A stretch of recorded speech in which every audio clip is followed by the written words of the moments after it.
नाम से है। तो कैसे हो आप सब? आई होप सो आप सब बहुत ज्यादा अच्छे होंगे, अपने मतलब घरों में खुश होंगे, अपनी फैमिली के साथ अच्छा टाइम स्पेंड कर रहे होंगे। तो सबसे पहले मैं यही हर वीडियो में बोल रही हूँ आज कि मेरी अम्मी के लिए दुआ करें, क्योंकि उनकी तबीयत ठीक नहीं है। तो आप उनके लिए दुआ करें कि वो जल्दी से जल्दी ठीक हो जाए। आज की वीडियो लेकर आए हैं, आज की इस वीडियो में हम दुआ देखने वाले हैं भाई, जो मुस्लिम जो लड़कियां ना उनके साथ किस तरह से उनको हलाला करने के लिए बोला जाता है, किस तरह से उनके साथ इतना गंदा बिहेव किया जाता है, जैसे वो कोई मतलब जान या बेजान चीज है, इस तरह का बिहेवियर किया जाता है। तो क्या उनके साथ किया जाता है वो सब हम देखेंगे, और वो क्यों इस्लाम को छोड़ के वो सनातन धर्म में जा रही हैं, वो सब कुछ इस वीडियो में पता चलने वाला। आपसे रिक्वेस्ट है वीडियो का अंत तक देखिए, चैनल को कर लीजिएगा सब्सक्राइब। देखते हैं आज वीडियो। तुम अपने अब्बू से अम्मी आप ये क्या बोल रही है? अब्बू से? वो हमारे यार रही है कि हम उनके साथ सो जाएं? हाँ तो इसमें बुराई क्या है? दोस्तों, 3 तलाक और हलाला इस्लाम के ऐसे कानून हैं, ऐसे नियम है जो इंसानियत को शर्म। आज की खबर इसी से संबंधित है जो बरेली से आई है, जिसे जानकर आपके रोंगटे खड़े हो जाएंगे। दोस्तों चलिए पहले जानते हैं कि हलाला क्या होता है। हलाला यानी निकाह हलाला। शरिया के मुताबिक अगर एक पुरुष ने औरत को तलाक दे दिया है तो वो उसी औरत से दोबारा तब तक शादी नहीं कर सकता जब तक औरत किसी दूसरे पुरुष से शादी करके तलाक न ले ले। मेरी शादी सन 2009 में हुई थी और उन लोगों ने ये बहाना रखा कि मुझे 2 साल तक औलाद नहीं हो। इसके बाद मेरे शौहर ने मुझे तलाक दे दिया। उसके बाद में वो बोले कि ना ये बात घर में रखी गई। फिर मेरे ससुर के साथ मेरे फिर उन्होंने मुझसे निकाह किया। उसके बाद में फिर उन्होंने सन 2017 में फिर से डिवोर्स दिया। औरत की दूसरी शादी को निकाह हलाला कहते हैं। इसके बेहद ही बचकाना कारण दिए जाते हैं जो आज की पढ़ी लिखी पीढ़ी को गले न उतरे। कहा जाता है कि औरत के दूसरे मर्द से शादी करने और संबंध बनाने से उसके पहले पति को दुख पहुंचता है और उसे अपनी गलती का एहसास होता है। हालांकि इस प्रथा की आड़ में कई बार औरत की जबरदस्ती दूसरी शादी करके उसके साथ बलात्कार करवा दिया जाता है ताकि उस औरत से फिर से पहला शादी न कर सके। ऐसे कई मामले पिछले कुछ समय में सामने आए हैं। अगर मर्द फिर से अपनी तलाकशुदा बीवी को पाना चाहे तो वो तब तक नहीं पा सकता जब तक उस औरत ने फॉर्मल तरीके से दूसरे मर्द से शादी न की हो। इसका सीधा सीधा मतलब है दूसरे मर्द से संबंध। यार कितना गलत है। यही हो रहा है कि पहले मैं अपने शौहर के साथ निकाह होके गई, उसके बाद मुझे तलाक दिया गया। फिर मेरे ससुर ने मुझसे निकाह किया तो इस हिसाब से मैं अपने शौहर की माँ बन गई। और क्या नाम फिर से मेरे शौहर ने मुझे छोड़ा, फिर अपने भाई के लिए रिश्ता बनाने के लिए तो मैं उनकी भाभी बन जाऊँ। तो इस तरह से मेरे साथ मजाक हो रहा है कि कब मैं उनकी माँ बन जाऊँ, भाभी बन जाऊँ, बीवी बन जाऊँ। तो यही सब चलता रहेगा। उसके बाद उसे तलाक ले लिया हो। बता दें कि इसके पीछे कारण ये है कि जिस सोच के साथ ये कानून बनाए गए थे उनसे हमारे समाज में औरत मर्द की संपत्ति होती है। इसलिए जरूरी है कि मर्द को उसे खोने का एहसास दिलाया जाए। इसलिए एक मर्द को सजा देने के लिए औरत का नए मर्द के साथ संबंध बनाना जरूरी हो जाता है। यही होता है हलाला। पर इस्लाम में असल हलाला का मतलब ये होता है कि एक तलाकशुदा औरत अपनी मर्जी से किसी दूसरे मर्द से शादी करे। इत्तेफाक से अगर उनका रिश्ता निभ न पाए और दूसरा शौहर भी उसे तलाक दे दे या मर जाए, तब ऐसी स्थिति में वो पहले पति से फिर निकाह कर सकती है। ये असल इस्लामिक हलाला है। पर इसमें अपनी सहूलियत के हिसाब से काजी मौलवी के साथ मिलकर प्रयोग करते रहते हैं। दोस्तों वैसे तो 3 तलाक पर नया कानून बन चुका है, लेकिन हलाला हमारे समाज में एक काले धब्बे की तरह है। उत्तर प्रदेश के बरेली से एक चौंकाने वाला मामला सामने आया। एक मुस्लिम महिला को उसके पति ने 3 तलाक देने के बाद हलाला करवाने पर मजबूर कर दिया। आरोपित ने अपनी पत्नी को अपने पिता यानी पीड़िता के ससुर के साथ जबरन हलाला करवाया। पीड़िता की बहन ने अदालत में अर्जी देकर न्याय की गुहार लगाई। पीड़िता ने अपनी शिकायत में कहा है कि पहले मेरे शौहर ने मुझे तलाक दे दिया और दोबारा निकाह करने के लिए ससुर के साथ हलाला करवाया। अब वह फिर से तलाक देने के बाद देवर से हलाला क्या गंदा है ये। बरेली के बानखाना निवासी पीड़ित महिला ने आला हजरत हेल्पिंग सोसाइटी की अध्यक्ष नीदा खान के साथ संयुक्त रूप से संवाददाता सम्मेलन करते हुए बताया कि वर्ष 2009 में उसका निकाह गढ़ी चौकी निवासी वसीम से हुआ था। निकाह के 2 वर्ष बाद ही वसीम ने 3 तलाक देकर उसे घर से बाहर निकाल दिया।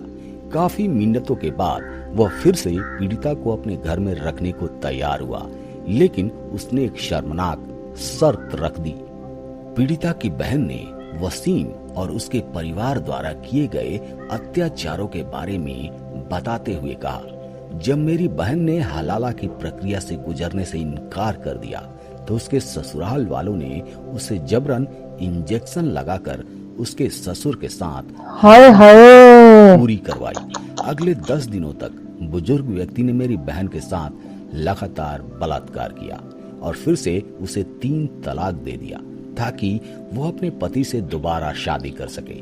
लेकिन जनवरी 2017 में उसने फिर से मेरी बहन को तलाक दे दिया और फिर परिवार ने उसके पति के छोटे भाई के साथ हलाला से गुजरने के लिए दबाव डालना शुरू कर दिया।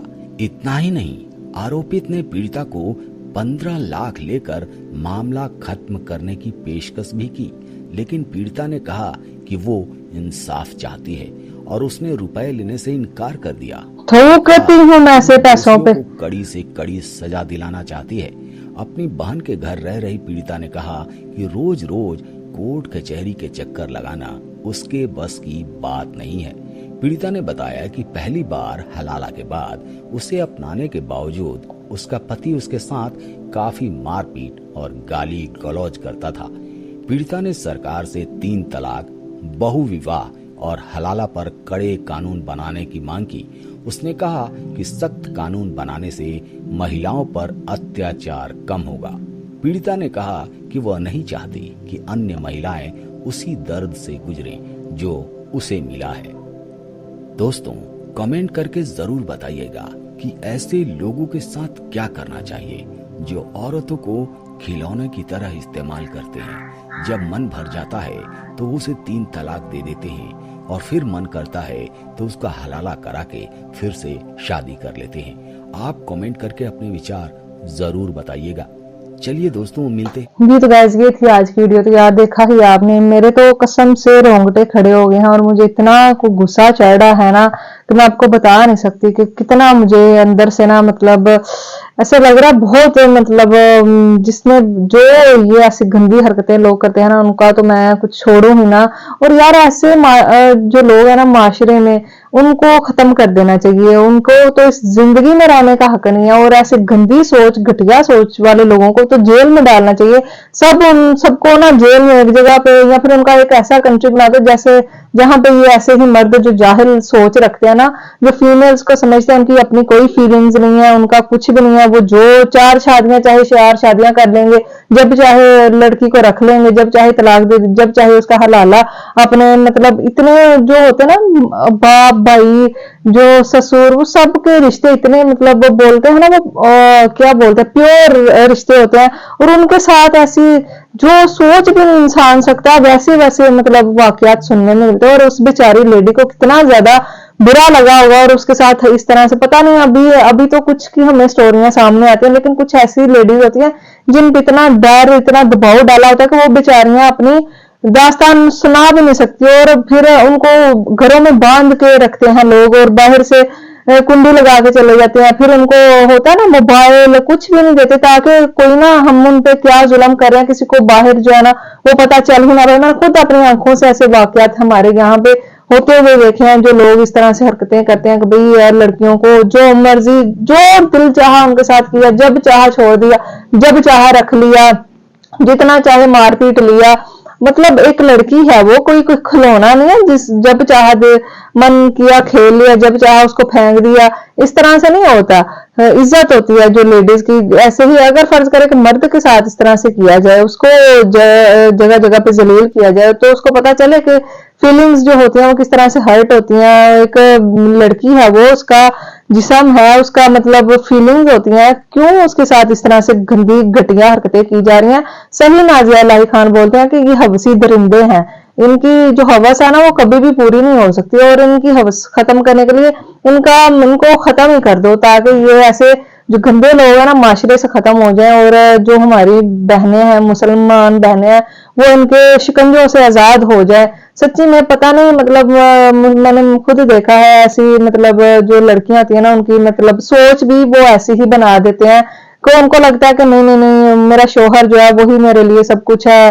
वो बोलते हैं मिजाजी खुदा है, मतलब कि एक तो खुदा वैसे ही है, तो खुदा के बाद जो अलग दूसरा दर्जा वो जी शोहर का होता है। शोहर का क्या फर्ज है कि वो मतलब मारता पीटता रहे, उसकी जो है हर मतलब नाजायज बात को बर्दाश्त करते रहो। ये ऐसे तो मतलब जो है शोहर को तो काट देना चाहिए, इसको वक्त से पहले ही छोड़ देना चाहिए। जब ये लड़की को पता चला ना किसी लड़के की सोच ऐसी है, उसको उसी टाइम फारिग कर देना चाहिए। ये वेट मत करो कि भाई ये सुधर जाएगा, हमारे माशरे में भाई शादी हो जाएगी तो सुधर जाएगा, ये वो कभी नहीं सुधरता, ऐसा इंसान कभी नहीं सुधर सकता। तो अब तो लेडीज इतनी ज्यादा पावरफुल हो चुकी हैं, वो उसको एक मर्द के सहारे की जरूरत नहीं है, वो खुद जो है माशरे में जॉब कर सकती है। मैंने लेडीज को देखा है भाई इंडिया में, वो खुद अपना एक स्टॉल लगा के कहां से कहां पे पहुंच जा रही हैं। तो डरने की जरूरत नहीं है। लड़कियों को ये लगता है कि मेरा शोहर छोड़ देगा या मेरा माँ बाप छोड़ देगा मुझे, तो मैं जो हूं ना मतलब रोड पे आ जाऊंगी, मेरा कुछ नहीं है। तो उसका सफर वहीं से शुरू होता है, उसको बहुत ज्यादा सीख मिलती है। जब उसके साथ कोई होता नहीं है ना, तो माशरे में जब वो जाती है, फिर उसको जो अच्छे लोग भी मिलते हैं, बुरे भी लोग मिलते हैं। जब अच्छे लोग मिलते हैं तो आप अपना स्टैंड खुद लें, अपनी हिम्मत खुद बने, जॉब करें, पढ़े लिखें। पढ़ाई लिखाई एक लड़की के लिए बहुत ज्यादा आजकल के माशरे में जरूरी है, तो पढ़ना लिखना चाहिए ताकि जो है लेडीज वो अपना शऊर एक रख सके। और एक जो अनपढ़ लड़की होती है उसको यही लगता है जो मर्द मेरे साथ कर रहा है वो बिल्कुल ठीक कर रहा है, मेरा कोई शायद राइट ही नहीं है, ऐसा उसको फील होता है। लेकिन ऐसा बिल्कुल नहीं है, उसको उसके राइट्स जो है पता होने चाहिए ताकि वो अपने हक के लिए आवाज उठा पाए। तो यही थी आज की वीडियो, आपको कैसे लगी प्लीज बताना। फिर आपको मिलता है एक और नई वीडियो में, अपना ख्याल रखिएगा, चलते हैं, अल्लाह हाफिज।